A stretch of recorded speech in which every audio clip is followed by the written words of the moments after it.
viewers, welcome to another game with Casual Pro Gamer. Sorry, I still need to set up here. Today we are doing a Skeleton King game, and he is... Okay. Today we're not doing a Skeleton King game, because there is no Skeleton King all of a sudden. That is... Oh, there is. He's over here. Never mind. Why isn't he... Oh, he's on the other team. Pay attention, dude. Anyhow, we are going to watch this game. Hang on. Yeah, so it automatically corrected.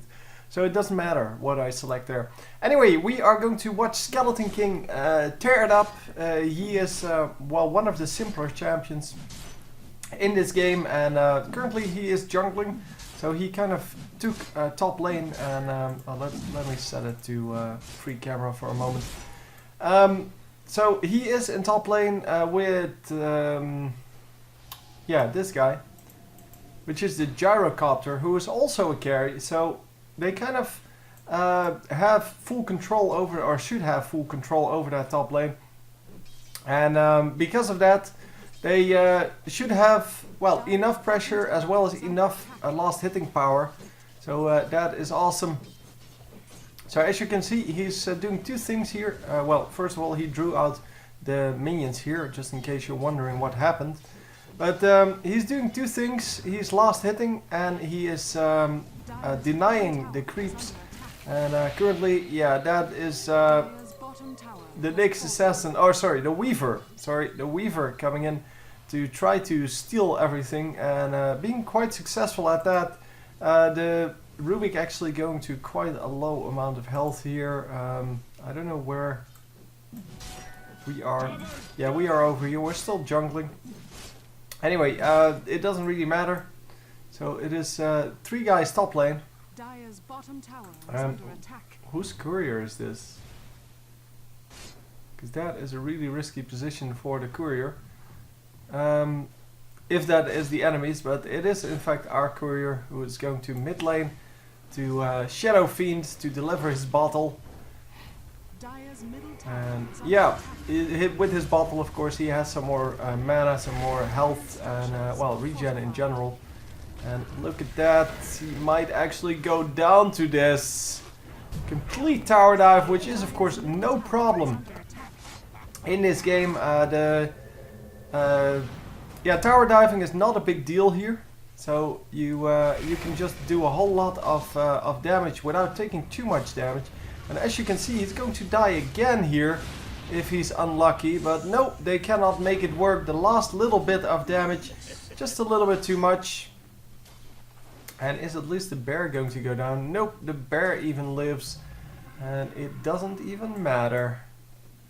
So this guy, yeah, he is going to go down very easily, and all in all, yeah, that came out pretty nicely. And yeah, we're just going to continue on. So let's see where, hang on, our Skeleton King is. Oh, he is over here.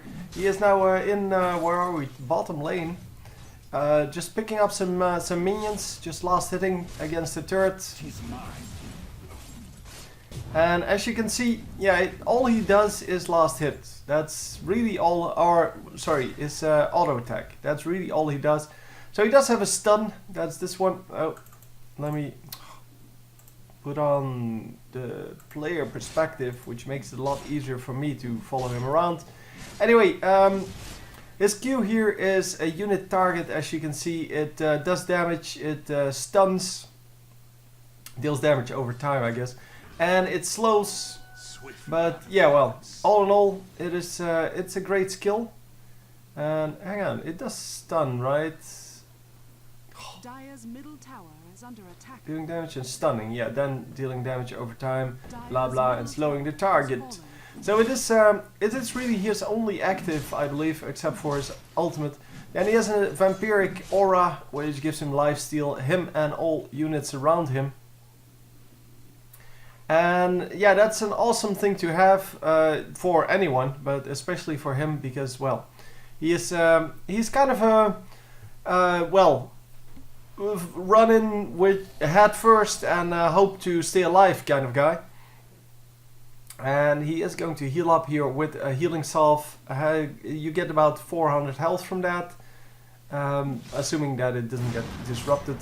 And then he's going back in here and going to deal some damage to this camp. Of course, he takes quite a lot of damage because he's not too high level yet. We started in a few levels in when he was level 3, I believe. Because I can't find a game from Skeleton King because the search kind of bugs. You can filter for the champions you want to be in the game, but 2-word champions, or 2-word names I should say, they don't work. So Skeleton King being 2 words makes that it doesn't work. Drow Ranger, same deal. Yeah, the guy that just came through, I forgot what he's called, Nature's Prophet, or I don't know, something like that. Lone Druid, yeah, I just remembered what he's called. Yeah, he doesn't work either, so it's really hard to search for those names. Well, it's impossible to search for those names, but because Skeleton King isn't played a whole lot in the higher ELO, I kind of decided to just do a live game, because the live games, there the filtering does work. And look at this, enormous damage going down, and less rock goes down there. And yeah, as you can see, he is once again pretty low here. But he is going to take out this camp and then go to back off, go somewhere else, go do something else. Maybe he will be able to... No, the camp is gone. He wanted to draw that into the minions. I think he was too late there, but, well, could have at least attempted it. He is going for the small camp. Oh, the small camp didn't spawn because he was there. And anyway, the third one then. You basically get critical strike. Yeah. And there we go. We die to the minions. But that's no problem. He had his ultimate up. I'll get there in a moment. And this guy actually placing a ward. I don't know if they can see him. Pretty sure they can't, but they can see that both of them have a ward there. But yeah. We are going on this. Come on. You can do this. The stun goes off. And there we go. Getting the first kill. Yeah, the second kill was not going to happen. This, by the way, is Sentry Ward, which allows you to see invisible units, but it does not give you vision. So, if you have vision anywhere in the vicinity, then it will give you stealth vision as well, but if you don't have vision, it doesn't give you anything. So, basically, that's the deal. So, the ultimate then, because this one is kind of obvious, I think. The ultimate Reincarnation is also pretty obvious. What it does is you cast it. At the moment you're not dead yet, and then if you cast it in time, it lasts for 10 seconds, I believe. Oh, it doesn't really say. Oh, it's a passive. You don't even have to cast it. Never mind. I thought you needed to cast it. As long as you have 140 mana up, apparently, if you get killed, you come back. And you have your ultimate up, of course. And did he respawn the camp? I don't think so. No, the lone druid coming in here to do the damages. And he is going to be in some trouble. First of all, because he's all alone. And second, because he doesn't have his ultimate up. So he can't really stall it at all. And yeah. There you go, getting the stun off, and that is exactly enough. And yeah, the rest of the team, however, not that lucky. Yeah, they do get a double kill, by the way. So the rest of the team went pretty low, but not low enough to, well, to make a difference. They actually traded 3 for 2. So it was still okay. Actually, it was like 3 for 1 for the longest time, and then right in the end there, it became 3 for 2. So the enemy is getting 1 extra hit out there. By the way, he is building, or he did build the Hand of Midas. I explained that last time. It gives you about 4 times the gold for one of the minions every 100 seconds. And it allows you to farm up quite nicely, quite easily as well. And it gives you more experience for that minion as well. You can use it on jungle minions, you can use it on anything basically. Jungle minions, lane minions, but it's, yeah, it doesn't give you a, it gives you a multiplier on the experience. So if you're looking for that, you should get the big creeps with it. If you're looking for the gold, you should use it on the smaller creeps, because instead of 23 gold, you would get 190. Obviously, it would be the well, it would be very quick level ups if you you do it on the big creeps, because then they give you 2.5 times the experience you would get for those. On the other hand, you get more gold if you kill a low level creature with it, and then yeah, I don't know, someone is pausing the game and Skeleton King keeps resuming. Yeah, pausing the game is not really done normally. And yeah, it's really if someone disconnects or something, that's when you can pause. Every other reason is yeah, it's your own mistake, and you shouldn't. Yeah, well, you shouldn't pause the game for that. I mean, it's basically bad manners to pause, because it, well, disrupts the play. And if you're having trouble, or if you have a phone call, just ignore it until the game is over. But hey, that's not the way some people play this. So anyway, so we're built for farming in the jungle. The Quelling Blade allows you to, first of all, chop down a tree, which is useful if you want to move through camps quicker. So if you want to move from this camp to this camp, you can chop down this tree, and you can pass through. Second, much more important, you get a bonus damage to non-hero targets. So yeah, laning minions and jungle minions come to mind, and yeah, that helps a whole lot with taking down those minions in the jungle. And look at that, just insane damages. And Weaver actually goes down. So yeah, Skeleton King, as I said, really a right-click hero. You apparently only have 1 active. I really thought 2. I thought you needed to activate the ultimate as well, but you don't. So you just have to have the mana available. But yeah, since you only have 1 active anyway, how are you going to spam 350 mana? I mean, you have to stun people like 3 times to even get close to that. But yeah, well, whatever. It doesn't matter. I'm sure people will be able to do it. On the other hand, the 350 mana, of course, is not a whole lot. So you don't have a big mana pool. You don't need a big mana pool, but you don't have it either, because the Skeleton King really doesn't use mana at all. I mean, you can use it to like escape, or to well, when you're in a team fight. And look at this, man. He is just going to go down to nothing, but he is going to get back up, and no problem. No problem. It's amazing really how this works, because it's really not that overpowered. It seems like it's hugely overpowered, but it really isn't. It's quite a nice skill to have, sure, but it really doesn't make you any stronger. So it's kind of a guardian angel for 1 guy. And yeah, that guy is really a melee right-click hero, so he doesn't really do a whole lot else than just do damage. And yeah, that makes it that you really shouldn't care too much about it. So Weaver came in there, but didn't really do anything. That was surprising.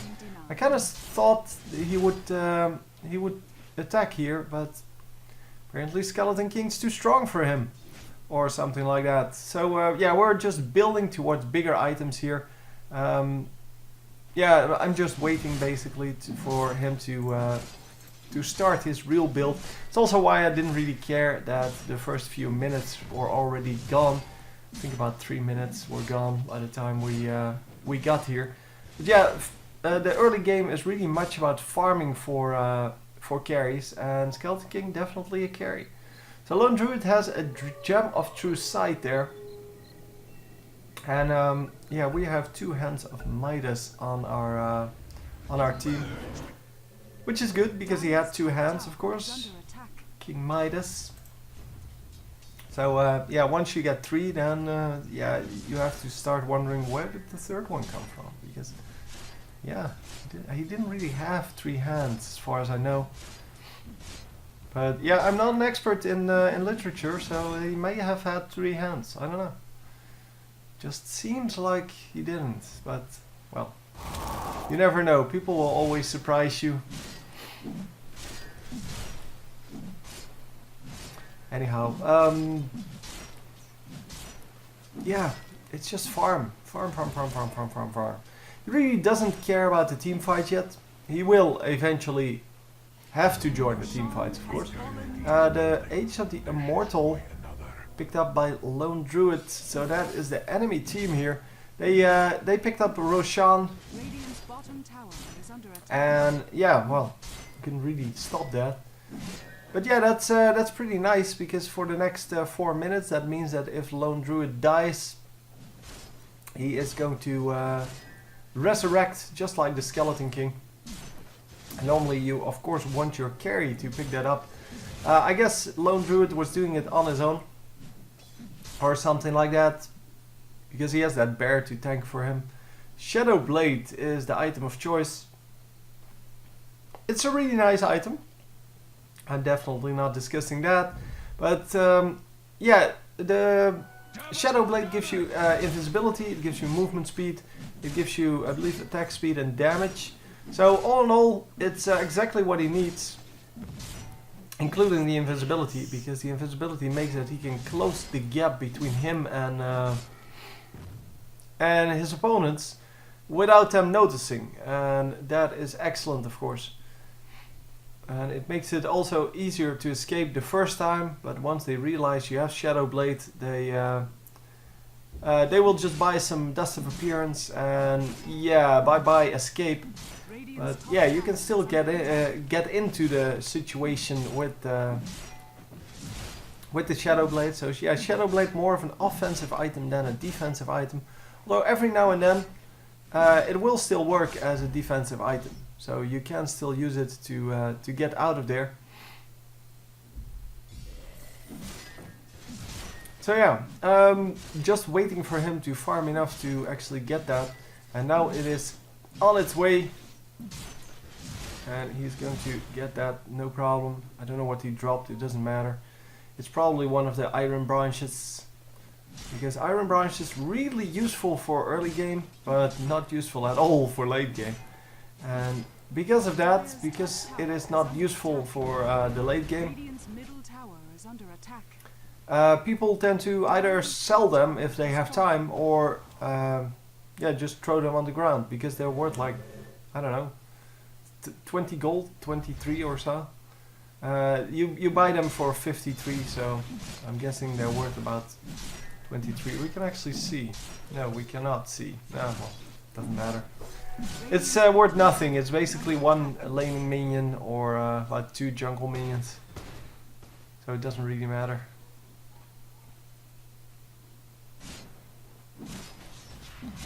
So one of the enemies is in the jungle, and they really should try to destroy that. There you go. It seems that someone had either a gem or a ward out. I don't know if someone has a gem on. Oh, that's not the right one. This would be the right one.